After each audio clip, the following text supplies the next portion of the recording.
So recently I was having a conversation with somebody and they were talking about how actually what am I trying to say? They basically opened my eyes to something. So you know how when we sin, we ask for forgiveness. At least I hope you do. You ask for forgiveness. You're like, Lord, please forgive me. I'm sorry, and I mean it. And I'm gonna try and do better. I'm gonna try and not commit this sin anymore. And remove myself from this environment that's causing me to go back into this old habits of sinning X, Y, and Z. And then we sin again, maybe the same sin, maybe not, but then we go back and ask for forgiveness. And it's kind of like a cycle. You're growing in your faith and you're maturing and you're doing better and you're being better and you're becoming this better self. You're becoming who Christ, who God is willing for you to be. Like you're coming up into this whole new creature, whole new life, you've turned a new leaf and everything. But at the same time, there's sometimes that you fall. There's sometimes when you fall and then you don't go back and ask for forgiveness.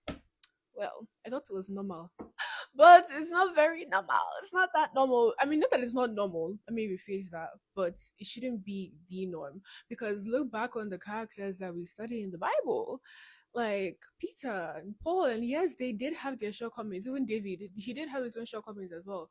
But when they did sin and ask for forgiveness, they weren't continuously going back to the sin like that. Like that's why Jesus, when he forgave people in the past, in the New Testament, when he healed them and whatnot, and he forgave them, and he told them, "Go and sin no more," because we're supposed to sin no more. So he gives them that instruction to go and sin no more. It's like, go and sin no more. Like, don't be doing that.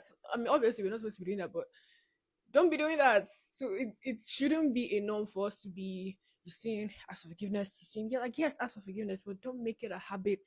Don't take Jesus for granted. Don't take his death for granted because he suffered. Like he suffered for us. When you really, really think about everything that he had to go through on that cross before he was even on that cross, like he should have been dead. He should have been dead, but he was still alive to carry the cross on his back and be climbing to go to guys.